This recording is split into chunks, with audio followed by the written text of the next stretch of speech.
Okay, today we'll talk about 4 types of patients. Those with agnosia, those with blindside. Those are 2 instances of pathologies where people are clearly conscious, but they have certain aspects of their behavior where it looks like they do not have conscious, yet they can still do certain types of behaviors. And then we talk about 2 other cases, partial complex epileptic seizures and sleepwalking, where there's actually some evidence to lead credence to the belief that these people are actually in a zombie mode. In other words, they're totally unconscious, yet they can still perform certain types of tasks.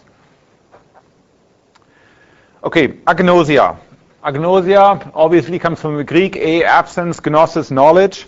It used to be, it had this very beautiful term, German term in neurology, Seelenblindheit, which means something like blindness of the soul.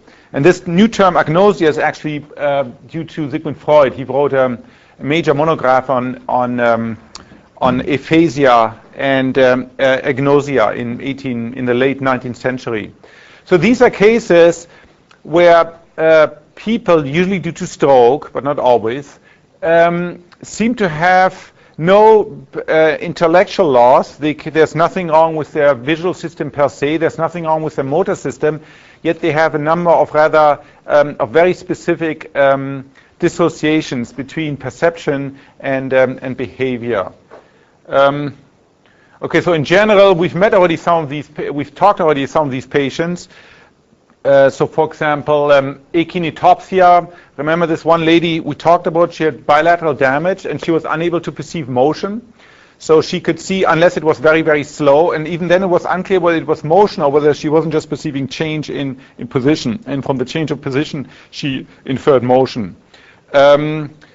So as I said, it sounded from her description, it sounded a bit like she was always living like, in a disco with strobe lights where you see things far away, or you'd see the position of a dancer changing, but you don't actually see the motion. It's very rare. There's only 2 cases in the literature, one in the First World War and one of this lady who recently died.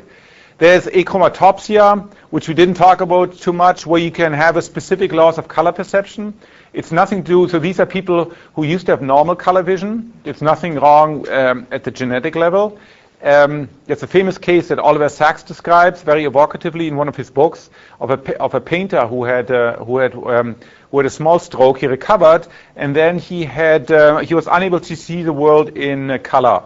He could still do wavelength discrimination. So if you showed him a pattern, well, let's say the green was less intense than the red, he could tell that there was something different, just like on a black and white TV, unless things are, unless the same illuminant coming back, the same physical intensity coming back from the patches of the screen, you could still often tell there are differences in shades. But he never saw color anymore.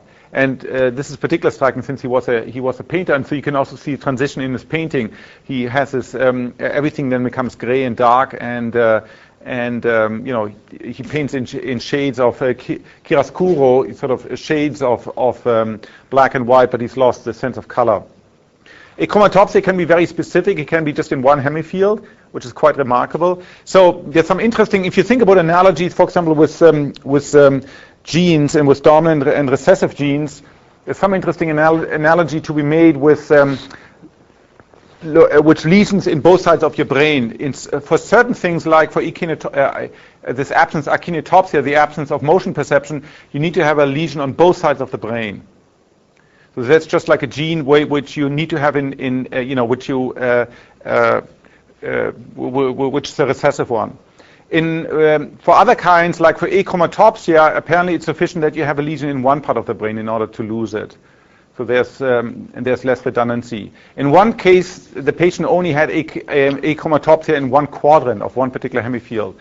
So it's a little bit funny. And the strange thing is these patients don't really mention this. It doesn't make up a big part of their phenomenology. It's only, you have to ferret it out as scientists. Because, I don't quite understand that, right? Because if half the world here is in color and the other one is in black and white, you would see that's, you would think that sort of, every day you wake up to this fact. But I guess you very rapidly adapt to that. Then there's the face perception. There's this famous story in fact, the title story of this collection of Oliver Sacks' stories called "The Man Who Took His Wife for a Hat." So he had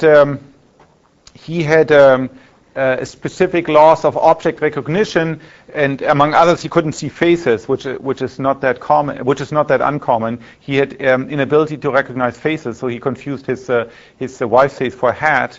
Again, there's nothing wrong with him visually. Very often, these people can see individual things, but they're unable to put it together into the perception of a face. It's not only unique to faces. There's, for example, a story of a sheep farmer who had also had a slight stroke, and then he had not only difficult with faces, but also, for example, telling his sheep apart. So, it's part of a brain that's sort of dedicated. In us, one of the things that we all expert are, implicit or explicit, is sort of faces, but they also, imagine if you're a stamp collector, that part of the brain is probably also involved in, telling little stamps apart that to you and me, if I'm not a stamp collector, would look identical. And so again, these can be very selective, where you don't have a loss of color vision, you don't have a loss of texture vision. It's just a very specific loss of things like faces or other high-level objects. And so what that tells you is that the NCC has to be local, at least for these properties, right? That the NCC, for example, for conscious face perception, has to be in one part of the brain, localized, not all over the brain, because if you destroy this part of the brain due to stroke or gunshot or virus or something like that, then you lose the associated perception. Interestingly, in some of those prosopagnosia, where you have difficulty with faces, there's a nice study by Antonio Damasio using unconscious information that's read out using skin conductance, that people still can tell apart using skin conductance whether they know these faces or not. So they took these are both men, I think they tend to be high incident of men than women, who had prosopagnosia, so they couldn't even recognize pictures of their wives, who they've been married to for a long time, or their children, or a famous politician or movie actors. And yet then they also did this where they looked at the skin conductance while they did this. So essentially that's the principle behind a lie detector. And there they could see that there was a statistically highly elevated response to those faces that they did know, that they were highly familiar with, yet the people professed that they didn't have any conscious recognition of these people. So either they were lying, which is unlikely, there's no reason for these patients to lie, or you have a dissociation that some networks in the brain can still access that information, but that information is not made accessible to conscious anymore because the NCC is gone. So it's a really interesting, the deeper you dig in the neurological literature, you amaze these weird syndromes. So there's Capgras syndrome. Capgras named after the doctor who first described it. So Capgras syndrome typically is a patient who has a stroke and then stays in the hospital for a month or two and then comes home to his family. And then a month later he comes back to the doctor and he says, doctor asks him, how are you doing? Well, fine, adjusting fine to life. But he says, there's one strange thing, doctor. My wife is an alien. My wife is an imposter. And then, how's that? Well, does she look different? No. Does she smell different? No. Does she talk different or act different? No. But so what's wrong? Well, I just know she's an alien. She's an imposter. And then you could say, this person's just hysteric. But then you find these consistent patterns. And what seems to happen that they've lost the feeling of familiarity. So when we hang out with our, family and friends, we have this, usually, of course, we don't explicitly know it, but we have these feelings of familiarity. Just like when you go to your home or you go to your old room where you grew up in your childhood, you have this intense, very often pleasurable, sometimes sort of negative feelings of recall, of association. It's partly people study it in context-dependent conditioning. And for whatever reason, there was this disconnect between seeing all the, having all the physical input associated with familiar people, like the voice and the sight and the touch and the sound, but yet not unable to connect that to the feeling of familiarity. And so probably what happened, that stroke destroyed either the center of familiarity itself, or more likely the connection between, let's say, the high-level visual structures that then feed into the part of the brain that mediates this feeling of familiarity. So therefore, these people insisted that their family, or parts of the family, I don't think it applies universal to everybody, particularly those people they were close emotional to, they knew they were different. They just didn't evoke the same feelings anymore.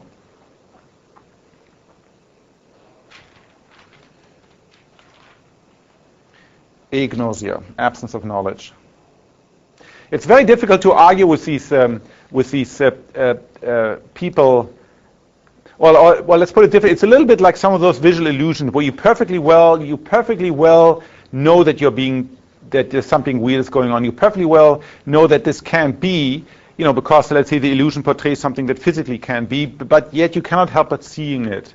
And so you have this disconnect between the perceptual part of the brain that tell you something and the more cognitive parts of the brain that tells you, well, we know in the real world, let's, for example, Escher's ever rising staircase. You perfectly well know in the real world that can't happen.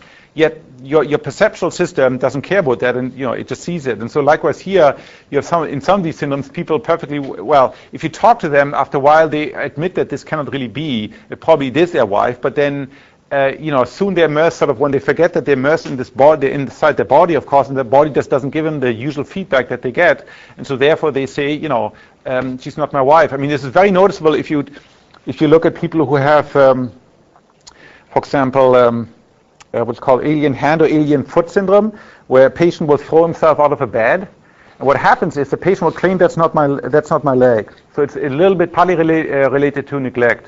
They'll claim that this is not my leg. It's not my leg. It belongs to somebody else. And then he'll tell you a story. Oh, that's pretty funny. The nurses put a leg in my bed, and I guess it's it's a new year or something. They're trying to play a joke on me. See, they put that dead leg in my bed. And then, so I decided to kick it out, and then the next thing I know, I find myself next to it, and suddenly I know they've tied this leg to my body. Isn't this weird? Of course you can laugh, but then for these people it's deadly serious, of course, and what they've somehow lost, in this case, I must imagine they've lost the entire proprioceptive feedback that the leg gives to the body. So of course normally I know, even though I'm not aware of it most of the time, there's all this feedback, this extra weight, I can pinch it, etc. And if that doesn't happen, then you don't acknowledge it, although when the doctor reasons with them and say, well, that's you and that's you, well, so, obviously that also has to be you, the patient will say, well, I guess you're right, doc, but then, a minute later, he's forgotten that again. It's this overwhelming impression that this part of the body just doesn't belong to me. If the patient is asked to move the leg, would he recognize it as his own after he doesn't? No, so I think no, because I think, again, there's no feedback. Either they cannot move it at all, or they could move it, but they don't move it because it's some weird neurosis, or they move it, but they don't have any proprioceptive feedback. I mean that's part of the reason why you don't accept it anymore, because if I move it, I get all this feedback, right? But if you don't have that anymore, you might know this very transiently, right? When you fall asleep and you pinch a nerve, right? Then for half a minute it doesn't feel like yourself. Imagine that much more powerful, because you still feel some this sort of like antsy feeling, right? Imagine you don't notice anything at all anymore. You just notice this dead weight hanging by your side. It's a very powerful story written by a doctor about this young person who had this viral infection, and he lost his entire proprioceptive feedback from his entire body permanently. Could in principle happen to anybody. It's a viral infection, and this person never recovered that again. And so for the first half a year, it was just a heap of muscles and bones lying in bed. Partly, it's a reactive depression. But then once he got over that, he very slowly, incredibly laboriously learned to deal with that. He still had some deep pain sensation left, and he had some temperature sensation left, but he had basically none of the normal proprioceptive feedback yet. And one of the things reading this case study made me realize the importance of all these unconscious proprioceptive feedback that tell us the angle and particularly the angle and the extent of the muscle. And if you don't have that, you're a mess. And so what the person had to do in order to move, he had to look at the leg and sort of laboriously, consciously, he had to will sort of moving his bone. He sort of moved very jerkily around. And if someone would come up to him and hit him on the back, he would fall over.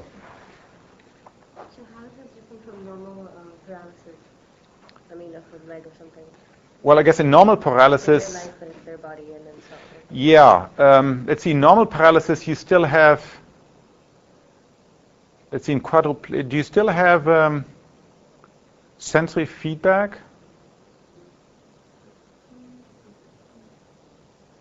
I guess, no, you wouldn't, right? If you really lose the spinal cord, you wouldn't, right? You wouldn't anymore. Yeah, so it has to be different there, because there, I guess they do. So this has to do. Remember, we talked about the difference between having a lesion in V1. So if I have a lesion in the V1, this is all just blank. It's like looking at the world like this, and I know it, and I can compensate. I can move my head. But if you have a lesion in this high-level area in posterior parietal cortex, particularly on the right parietal lobe, I get left neglect, and there it's this much weirder case, right? I neglect it, so it's not that I see it's black. That just the space. I don't know. It's difficult to explain. The space just doesn't seem to be there, and people don't realize that they're missing all this information. So I guess that's the difference. In a paralysis case, I know this. But somehow I know that. In the other case, they don't know about that. So there's one particular agnostic, visual agnostic, I wanted to talk about. Because it relates to the previous Wednesday's lecture on the Milne and Goodale hypothesis, right? Remember, so they said that these two pathways, vision for action and vision for perception, they both originate in V1, and then the vision for action pathway goes to posterior parietal cortex. It's the dorsal pathway and involves all these actions, all these unconscious online systems, while the conscious system we use for object recognition and perception, that's the one that uses the ventral pathway from V1 to infratemporal cortex. And to a large extent, this sort of hypothesis was based on this one patient. The lady, she suffered some sort of carbon monoxide poisoning, which she survived. And then it's typical of these anoxias, lack of oxygen, that you don't have very discrete focal lesions. So unlike, let's say, a gunshot or stroke, where you have a focal distraction or relatively localized distraction of the brain, here she had this diffuse metabolic lesion throughout the brain. So it's very difficult. So one of the criticisms of the Milne and Goodale, it's very difficult to really infer anything about location in this lesion, because there seems to be more destruction in the ventral pathway, but it's definitely it's a widespread lesion. So she could see fine. There was nothing wrong with her eyes. She could see, like many of these people, she could see reasonably fine. She could see flashes. She had normal contrast response function. She can discriminate and see colors. So if you tell her, what's red and what's blue, and tell me which one is which, she could perfectly well do that. She could recognize texture. So, for example, she could see, if you didn't make any noise, that this was some sort of metal. She could see that. Yet if you ask her what this was, she couldn't tell you. If she grasped it, then she could say keys. If you did this, she could recognize them and from the sound. There's nothing wrong with her language. There's nothing wrong with her conceptual. She doesn't have a linguistic deficit. There's nothing wrong intellectually. There's no impairment, because one criticism, you can say, well, she's just linguistically impaired. She's not. She has all these concepts, pens, and she just can't recognize them visually. She just cannot recognize visual objects anymore. She cannot recognize 2D drawings. She can't, she can, let me show this. This is rather interesting. She can't recognize line drawings, but she can draw themselves from memory, although she can't recognize them then later on.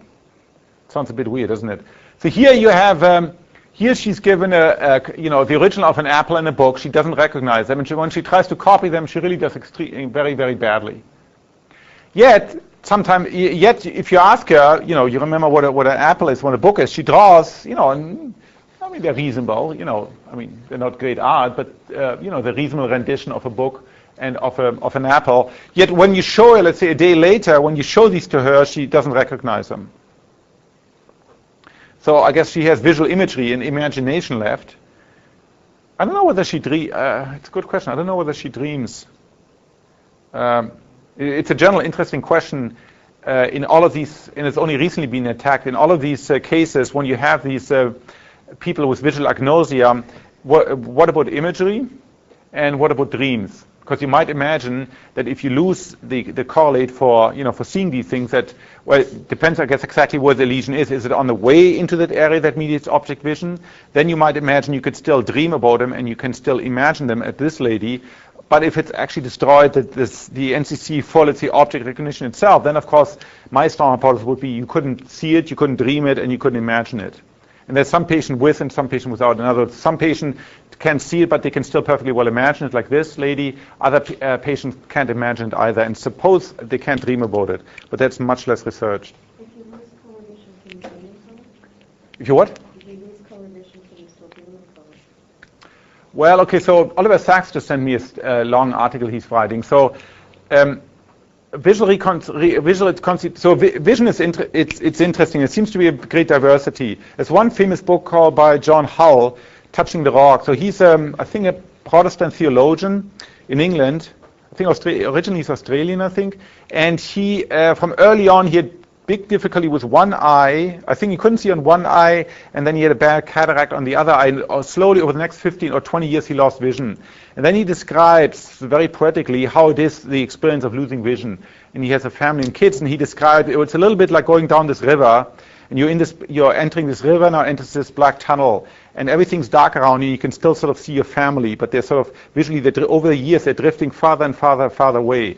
And first, he said to him, he had these very vivid pictures of his wife and his daughter. I actually met the guy, his daughter, and when he talked to her, he saw them. But he said then it's like this river voice. You get farther and farther away. They become more and more remote after a while. And then at some point there's a switch over with him, and he really didn't have any more visual imagery associated with them. Now he feels them very intensely. He touches their faces. He has this, what do they call it? He has, what's that sense called? Touch sight. When they develop extreme sensitivity on their facial skin to a tiny perturbation in the air. So, for example, they can tell you whether they're standing in front of a wall or not because they've learned to pick up these subtle cues, I guess, differences in ambient air pressure, so they can know whether they're standing in front of a big wall or in front of a small tree or something like that. A touch sense, I think. Touch sense or something like that it's called. We also have it. We don't make use of it because we have much better other senses. Now, so I always thought that all people who are born sighted and who lose vision lose even imagery after a while. But apparently, so in this article that I just got yesterday by Sachs, he says that's not true. Some people retain visual imagery throughout the entire life. Now, I bet you it depends on the site. Where did you destroy? Did you lose your eyes? Did you lose a part of the brain that does it? Actually, if you lose a part of the brain that does it, then I think you can't. Your imagination is gone, your sight is gone, and your dreaming is gone for those things. So I think there's probably no general accepted answer.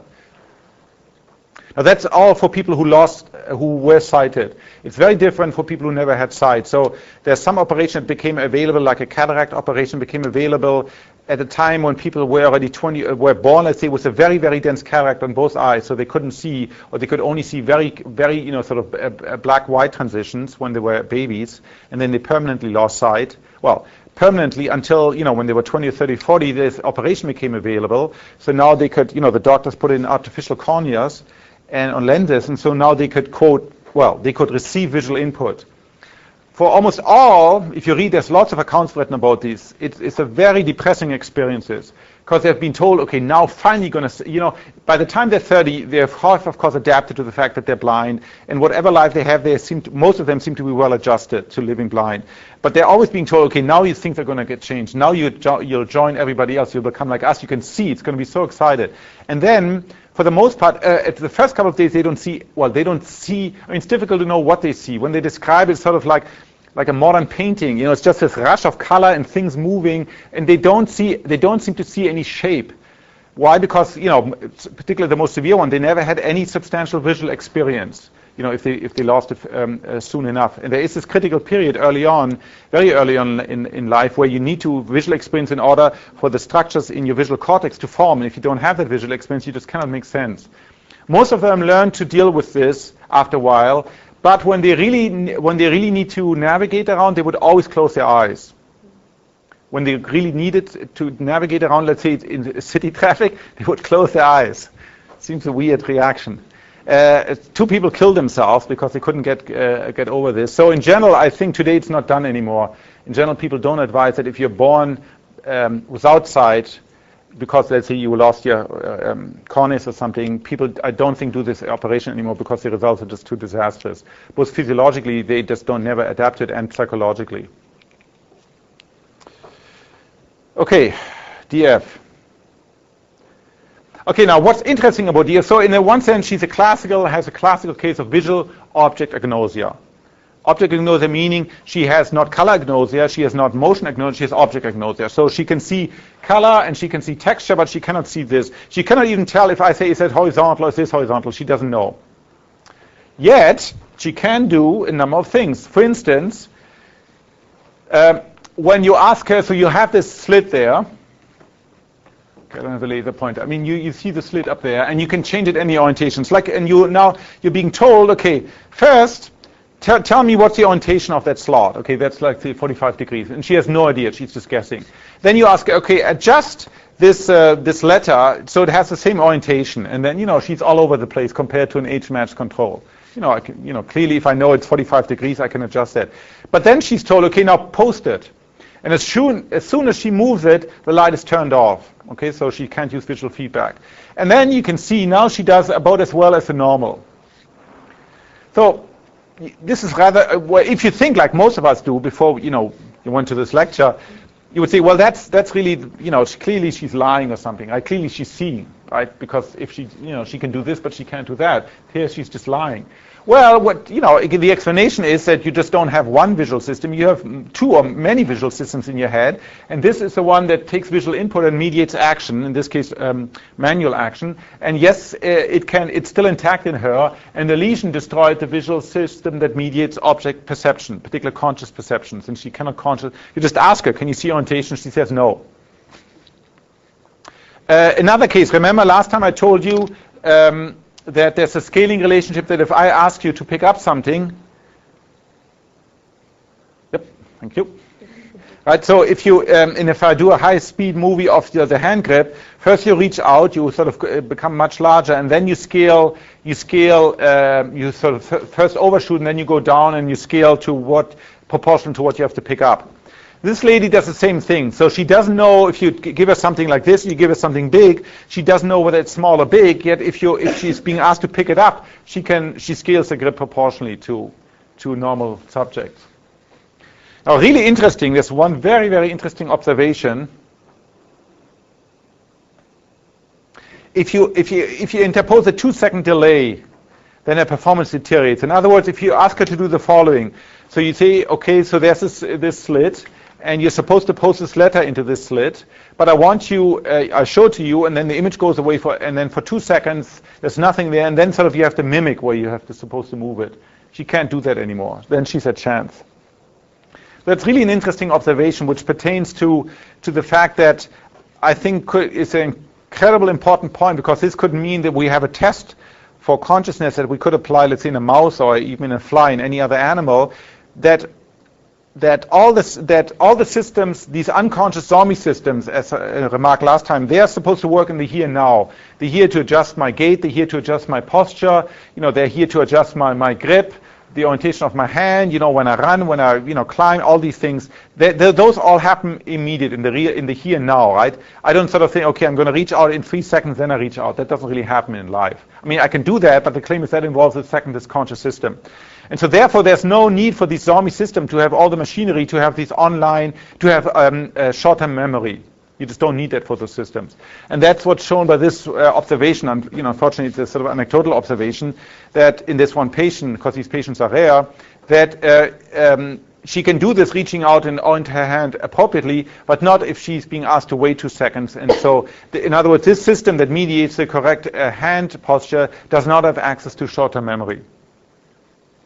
And so if this generalizes, and we'll talk about it next week, then of course you can do now, if you can operationalize this in a form of a test in mice, which we have done together with people in David Anderson's lab, then we have a test that in principle we can apply to to non-verbal animals. Or we could apply to non-verbal, non-linguistically competent individuals, such as babies who can't talk, or patients who have lost the ability to talk, but who might be still, people who are severely mentally retarded.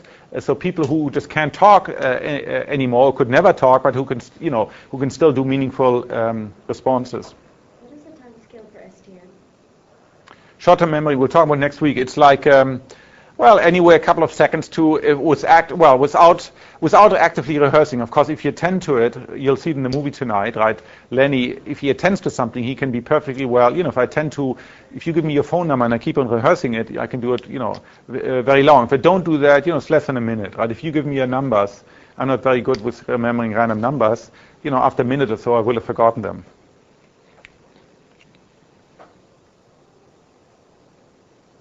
Okay, so this patient teaches us that you can lose certain aspects of conscious perception, in this case object recognition, yet you still have certain intact sensory visual motor behaviors.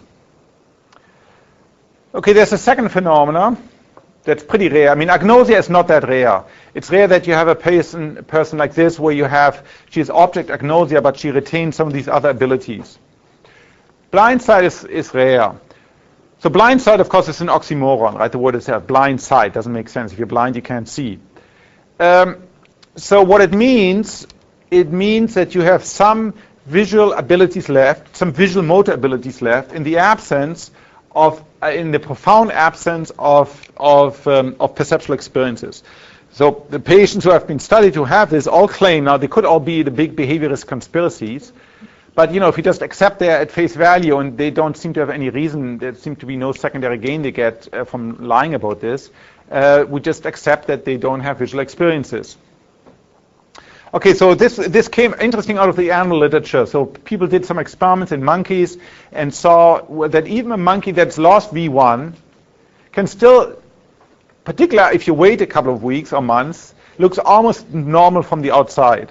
So in the monkey, remember, just like in humans, remember that all the bulk of the visual output of the retina, like 90% goes to the LGN and then on to V1. This minor passes, very small one, then go from LGN, sort of that bypass V1 and go to other parts of the visual brain, but they're really very minor. The bulk of it goes to retina, LGN, V1. Then, of course, there are like 10% of the fibers that go down to the superior colliculus and to other minor nucleus in the brainstem.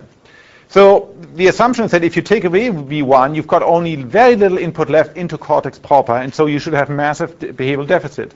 Well, there's this one tape, I couldn't get it, of an animal that Larry Weisskamp's operated on in V1, and like 2 or 3 months later, so a monkey freely behaving, you throw resin on the ground and picks them up. Of course, it's only one hemisphere. You don't seem to sort of see any deficits whatsoever. And so based on that, then people went back and looked at some patients who have sort of lesions early on, this is almost always in V1, and then they could find some residual behaviors. So this is difficult to test. It's difficult to get people to do that because you have to do them something, you have to ask to do them something that they themselves don't experience. You have to tell them, well, I know you're not seeing this, but just tell me, is the light here or there? So one thing you ask them to point at light source.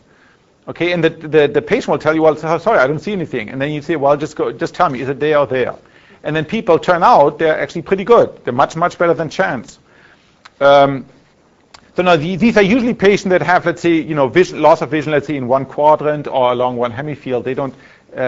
These are almost all patients that just have, lesion on one side of the either in the left or the right hemisphere, and even there only partial. And so you figure out the blind part of the visual field, and then you put a stimulus in there, and then you ask them to discriminate. And it turns out some of these patients can do it much better than chance, even though they themselves have no awareness for that. So what people have tested for is clearly you can make a saccade to a target in that you don't see. You can point a finger to a target that you don't see. You have access, these are different patients. You have a patient that have access to motion information, and you have patients that have access to color information that they claim they don't see. So you can put a light there and you make sure it's the same intensity, and then you either have it red or green, and they can guess whether it's red and green. So several things are interesting about that. So the fact that you can do, and this used to be terribly controversial at the time.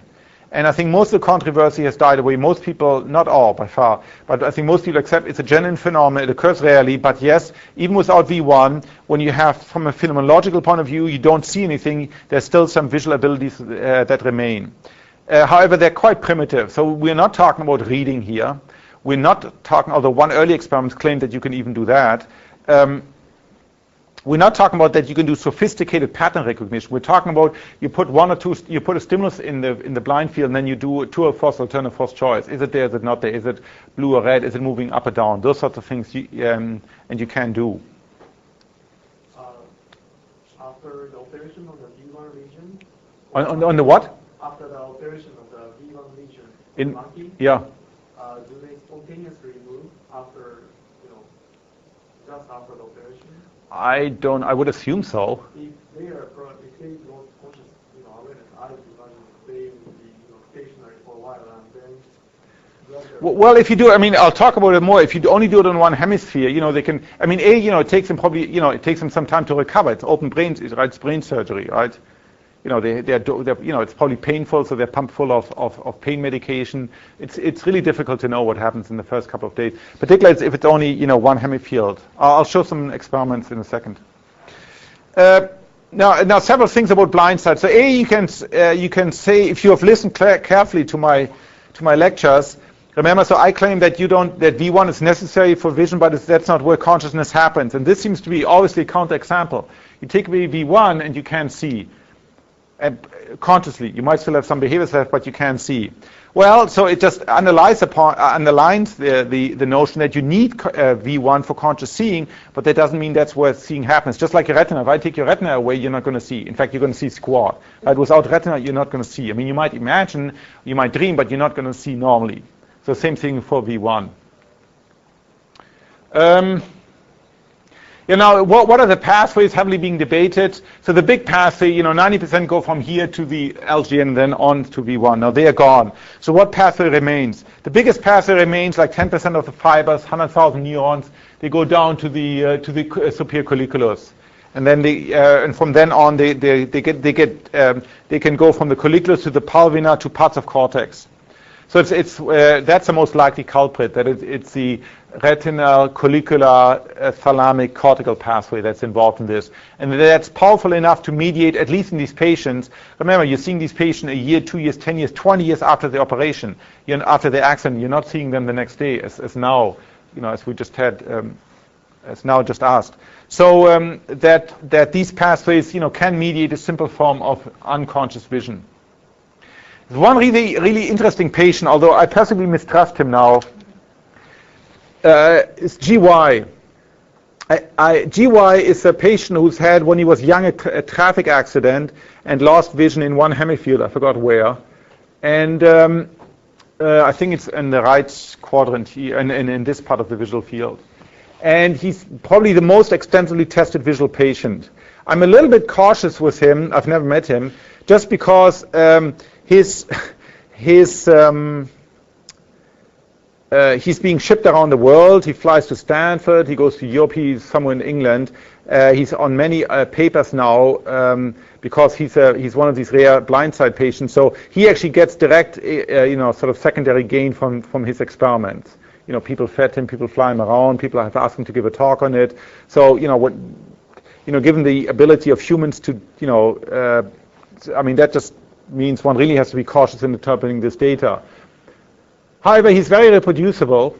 So here they did the following experiment, just to show you one Blindside experiment. So they had a single target, and the target was, they changed the contrast of the target, so it could be stronger, more vividly, more salient, or weaker. So that they changed here, effectively the contrast they changed here. Over here they changed the velocity at which, the speed with which the target moved, always in the blind part of the visual field. And here you see two curves. So this curve is from 0 to 100%. They ask him, did you see it consciously? Did you see it, yes or no? So it turns out this is this shows you the background luminance. The luminance of the dot was something like 100 candela or 120 or something like that. In other words, as you go to higher values here, the contrast of the point becomes fainter and fainter. And so here there's no more conscious, you don't see it. This patient doesn't see it. While when the background is relatively faint, the target is very high contrast, and the person sees it 80% of the time. Yeah, and then over there you see the two curves on the top.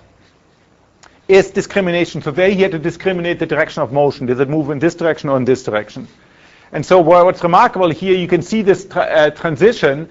So here in this domain, when it's high contrast, you have the patient has some sort of feeling. Here he doesn't, but it doesn't really affect his behavior. Right? In all cases, he's like 90% accurate in telling whether it moved here or whether it moved here.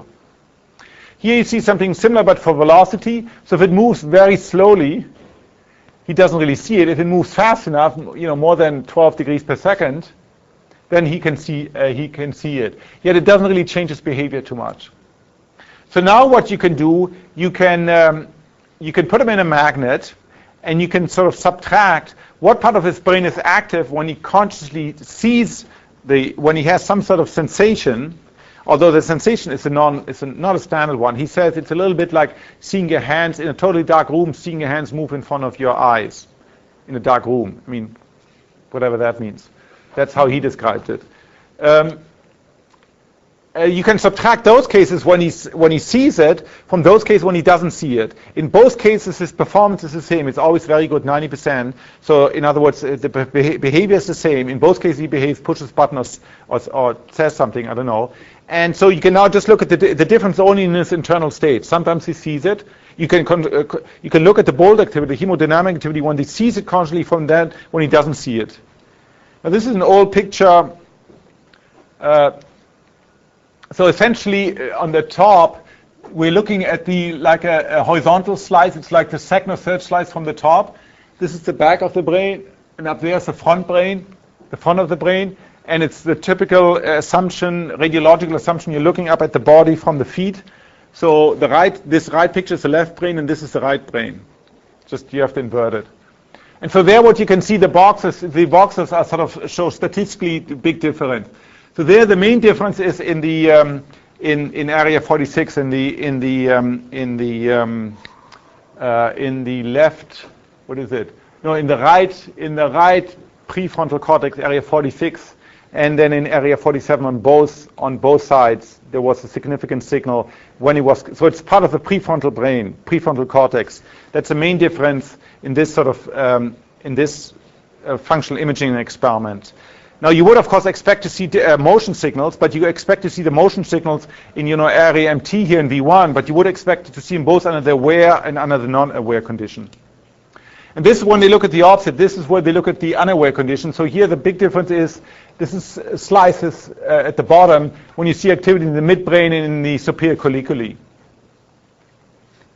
So this sort of tends to support the notion that sort of this unconscious vision in this patient is mediated by the superior colliculus. So you shouldn't see much in V1 here because V1 in his case should be destroyed. And these are not. Is this subtraction from aware? Up there is I think yes. So it's subtraction. While here they plot the activity in the unaware mode, and there they plot the activity in the aware mode. No, this is the unaware mode. So what this says that compared to the aware, there's more activity in the midbrain centers in the unaware condition. Does it mean the midbrain is suppressed when the patient is aware? I don't know whether it's suppressed or less active. I mean, you're talking about suppression, you mean active inhibition. I don't know. It just could be, for some reason, just gets less input. I don't know whether it's active suppression or not. It could be actually suppression, or it could get less input from somewhere else. I don't know. Now, there's a very nice experiment that people have done in monkeys to Blindside, and I talk about it because I didn't believe this experiment was possible. I talked with Petra Störig at length about this a couple of years before this experiment, and it shows you that if you do a cleverly designed animal experiments, you can get at the question of visual experience. It's difficult, but you can get at the question of what does the animal actually see from a phenomenological point of view. So she and Alan Cowie in England, this came out in Nature, she took monkeys, 4 monkeys altogether. This is a normal monkey, Rosie, and then these monkeys, Dracula, Lennox, and Brinkel, they lesioned one primary visual cortex. So you go in, you take out, you can do it quite cleanly, surgically, you take out one primary visual cortex. So the black always shows you this is a performance in the affected field on the other side. And this is a normal monkey's comparison. And then she trained the monkey in one of 2 different experiments. So in one experiment, the monkey, there was a touch-sensitive screen, and the monkey had to point, there was a light that came on briefly, and the monkey had to just point his finger and touch the screen where the light came on. Okay, and the monkey could perfectly well do that, both in intact, it's trivial, as well as in the lesioned hemifield. After these monkeys recovered. Okay, so this looks like, okay, there's no deficit. You take away V1, ooh, the monkey can do, it's a little bit performance decrement there, but it's not dramatic. So basically, you seem to conclude, well, for single isolated stimuli, the monkey with or without V1 doesn't seem to make any difference. Okay? Now, they trained the same monkeys.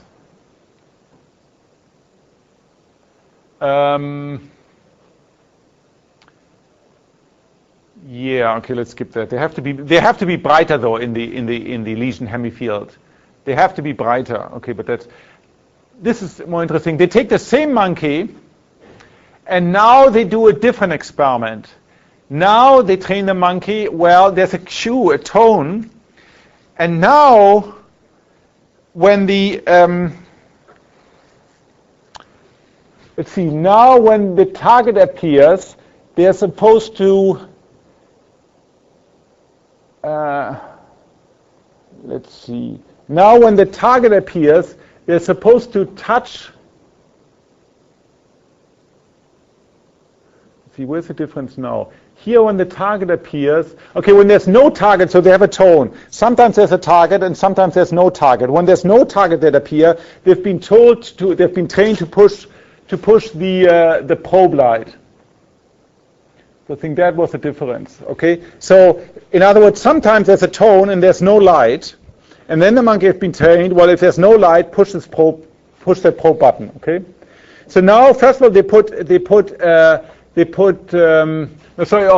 maybe it's that light, F there, the light F. Anyhow, the point is they're supposed to push the button. When they don't see a light, there's a tone, but there's no light, then they're supposed to push that button. So now if they put something in the intact hemisphere, okay, the monkey can do perfectly well, that's white. Now if they put something in the lesion hemifield over here, now the monkey, you see now, doesn't push that location anymore. Okay. Instead, now the monkey keep on pushing the no light. Okay, that's the one in the middle. Okay, so let's just look at that again. Here, the monkey isn't given an option. Okay, the monkey is just being told there's a light there, and whenever there's a light, he has to push, and then he gets an orange juice, apple juice, whatever. Okay. Here, the monkey is being trained in a slightly different paradigm. The paradigm says, well, we'll give you a tone, and there's a light. If there's a light, push the location of the light. When there's no light, then you push that special button here in the middle. That F button there, okay? And now again, I put the experimentalist puts some stimuli in the normal field. The monkeys can perfectly well do that. Now, if Petra puts the target into the hemifield that's lesioned, the monkey doesn't push that anymore, or hardly. Instead, the monkey keeps on pushing the not seen light. So what you can conclude from that phenomenologically, to the monkey, the field, the hemifield, the destroyed hemifield looks like an empty field. Right? That's really that's a neat idea behind it. Phenomenologically, because you're giving the monkey now a choice. You're giving the monkey a choice. Well, you can push the button, and I know you can do it because you did it before. But I'm also giving you a choice. Because I've trained you, if there's no light at all, then push this no light button. And now, under these conditions, if given the choice, the monkey will push the no light button. So that really seems to imply, well, from a phenomenologically point of view, to him, the monkey, it looks like there's no stimuli there. So this shows that, you can get blindside in a monkey. That's not that surprising for neurobiologists. If you find it in a human, you're likely to find it in a monkey. What is really neat that this shows you in principle, you can get at the question, what does the monkey actually see? Because it's pernicious, the existence of all these zombie behaviors, what that implies is makes it much more difficult to do consciousness research, because it implies just because a person had a behavior doesn't mean actually that behavior was conscious, right? That's what it means. So in order to claim whether the behavior is conscious, you need to go to many more tests. For example, you need to put in a delay, or you need to offer the monkeys this sort of alternative. Okay, so now let's talk about two sets of patients that might be instances of zombies. In a sense that there might be, when these people go through this behavior, there might actually be not any consciousness whatsoever left, and there's certainly no memory for it. So there's a subset. Okay, this is just a long quote. Well, maybe you should first just read it.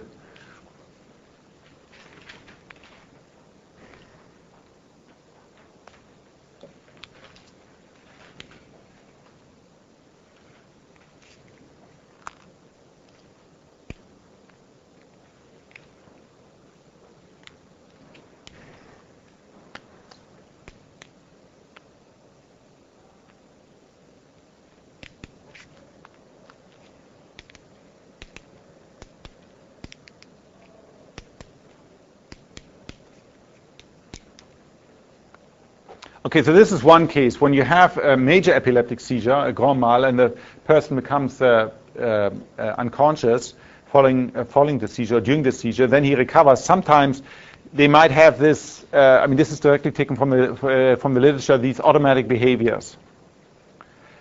Now, another case where this happens is partial complex temporal lobe seizures.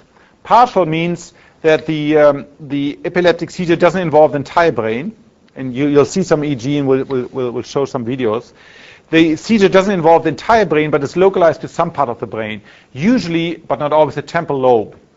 The temporal lobe, which are involved, inferior temporal lobe in high-level vision, medial temporal lobe involved in memory, or high-level sensory processing. And complex means that they interfere partially or completely with consciousness. That's sort of some of the clinical terminology. If you just read this,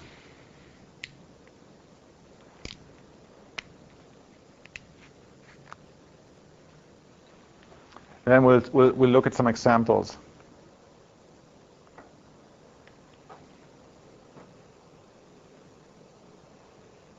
I don't know why this is cut off on the screen.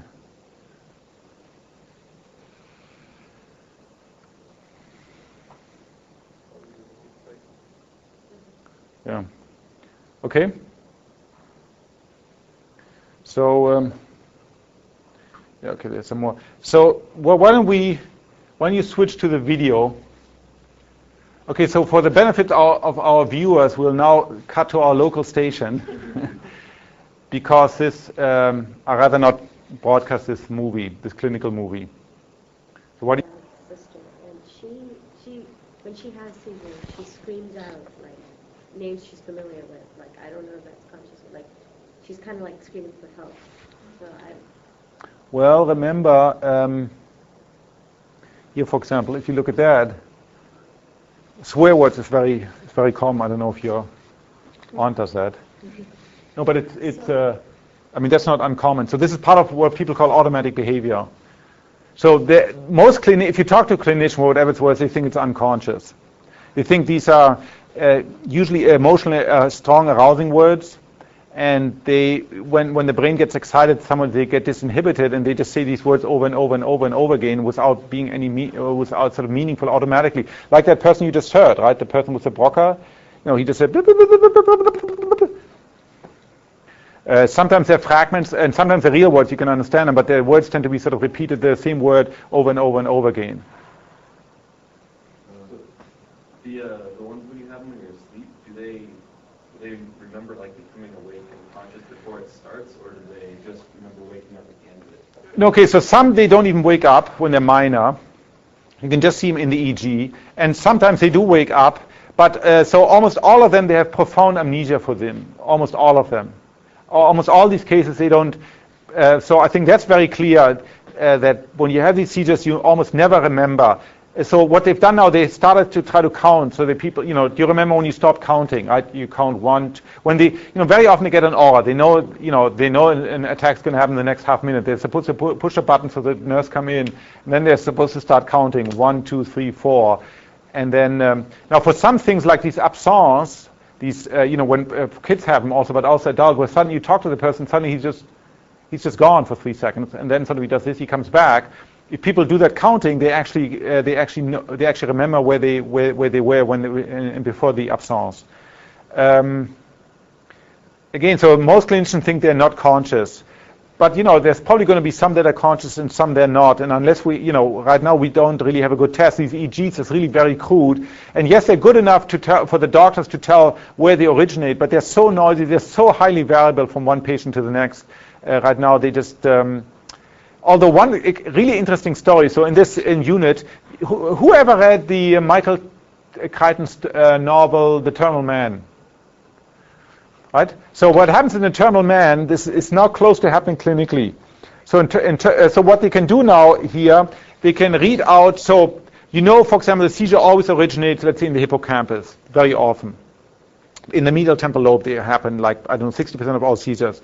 So what people are now doing, they're monitoring using these implanted electrodes, they're monitoring the signals, and they're trying to predict, and they can do this now using some sort of neural network time series prediction algorithm, up to a couple of minutes ahead of time when the next seizure will happen. They can predict that. So now what they want to do is implant then an electrode, non-electrode, something that releases, let's say, an inhibitory neurotransmitter, right? Let's say GABA. You spritz around GABA. Either you block excitation or you add some inhibitory neurotransmitter to essentially just dampen down all the activity. Now, of course, what happened in the Crichton story, like this is Crichton, of course. Let's see what happened there. Oh, that's right. He goes into that's right, because every time he has these seizures, I guess he activates his pleasure center. He gets his orgasm and he likes it, and so this computer that's implanted in his brain knows that and learns it, and so he stimulates his own seizures, and he stimulates seizures by killing people, right? So it goes haywire. But that's Michael Crichton for you. It was very well researched, and this was written like 24 years ago or something. So that's, we'll probably see that, and I was just 2 days ago at a panel talking with neurologists. So that's probably one of the earliest use we see of neuroprosthetic devices where they actively inject, not current, but neurotransmitter. That's probably going to happen over the next 5 years. Anyhow, so here the question, you have some automatism like simple repetitive speech, it's not really speech, it's sort of fragments of sentences or words, very often of a scatological nature. They say, oh shit, oh shit, oh shit, oh shit. They'll say that, for 1 minute or 2 minutes.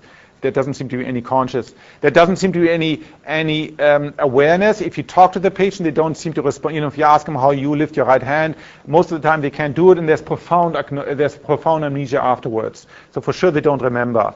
And sometimes, like I say, they can walk. Sometimes they fight with the clinical personnel. So there's the eyes often open, although, often they do this strange trajectory depending on where the seizure is.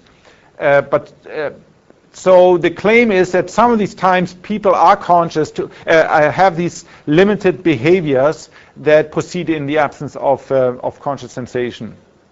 Now, testing that, I used to be quite excited about it, but as you can see, it's really very, very difficult to test this under clinical circumstances and to get these patients, to try to do this while they're in this, not very pleasant state. Lastly, there's one other case, sleepwalking, which is also pretty interesting. So, who has ever sleepwalked? Okay, and do you still do that, or usually it stops, right? I don't right now because I sleep in a loft. I think I'm scared that I fall or something. No, people do that. People actually jump out of windows. I've not done that. Okay, so usually, so it's much more common in childhood, and usually with puberty it goes away. Now here I'm talking, probably this is a different phenomena. Again, sleepwalking, there could be, many different reasons why people do that. Some is genetic, some probably is you can trigger it by, sleep deprivation and drinking, alcohol and drugs and the usual thing. Sometimes it's probably brain injury. And of course, usually they're very simple. Like I had this postdoc, and I shared a room with him at some conferences, and he would just, get up in the middle. He was at this time already 40. He would get up in the middle of his night, walk around, go back to bed. Or would open the window and go, just open, close it, go back to bed. No memory, no recall of it whatsoever. And you're not, children sometimes will do this. My kids had this, one of them at least, when they have these night terrors. You're not supposed to talk to them. The reason is nothing mythological. It's just very simple that, particularly for children, very often, they wake up and they're covered in this cold sweat. So obviously it's highly something very arousing. Something very bad is, at least that's what it feels like. Now, the next day they will have no memory of it. Now, if you wake them up, sometimes they wake up by themselves and they come to you crying. But if they don't wake, they just sort of stand up in bed or something, then don't wake them up. Just because you wake them up, then of course they'll remember it the next day. Then you wake them up, they put it into the conscious memory, and they will remember it next day. And usually they're sort of diffuse trauma. It's a diffuse nightmarish creature, like somebody suffocating them or something. But if you don't wake them up, they don't remember. The eyes very often are open. So usually these are short things, like half a minute or something, walking around, going to the bathroom, very common. Sometimes just moving furniture. Yes, people do jump out of windows. They do drive. Typically they're short, but they can be up to half an hour. They occur during non-REM sleep. So it's probably because during REM sleep, you probably all know there's a profound paralysis for everything, right? Except for the eye movements. Otherwise, it wouldn't be called REM. Right, so what happens? So one way you can detect REM is not only by the onset of eye movements, but also by a profound muscle relaxation. Your muscles are relaxed during REM sleep. they get paralyzed. There's an active inhibition at the level of the brainstem. If that wouldn't be the case, and you can do this in some sleep disorders, and in animals this has been done, you can take out this inhibition, and then let's say the cat's been done in cats, the cat will act out her dream. She'll stalk or hunt or whatever. So it makes sense that you're paralyzed. If whatever you do in your dream, if you do it in reality, you probably wouldn't be asleep. So these sleepwalkers occurs during non-REM. They don't have any explicit recollection for them. Now, there are a few cases that are rather interesting. So sometimes this includes violence, and in a few cases includes death. There's a very famous case with quite extensive medical literature associated with, which there was, the person was accused of homicide. It involved a person who was known to be sleepwalking, and his family had this also, so probably a genetic component.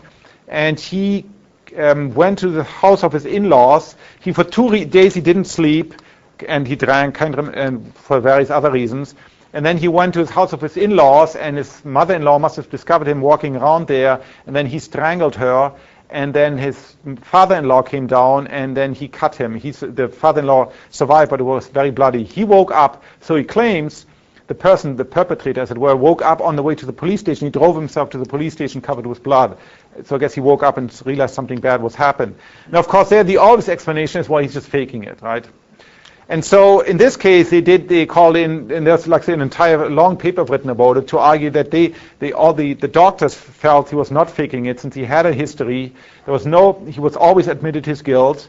He was deeply troubled by it. There was no financial gain. There was no secondary or tertiary gain by this. And he's known to have done this to sleepwalk before. So eventually the defense acted for this no insane automatism defense. This goes back to the 18th centuries in English case law, where you have this defense where literally, according to the law, the person is not consciously culpable, is not morally culpable for his deed, because he's not really himself or herself at the time. He's unconscious. Again, you can see how this is difficult to test in any specific case.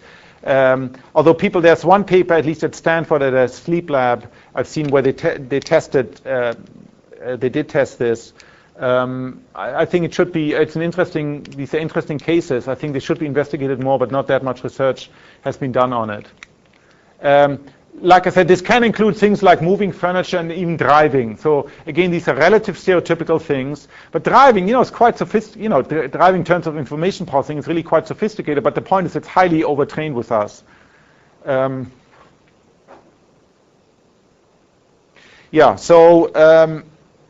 I think it's an interesting case. Maybe here you have a case where people are, it's a pathological case, and so some aspect of zombie behavior is intact, but the conscious system is inactivated. Again, I think I mentioned already, no explicit recollection, profound amnesia afterwards.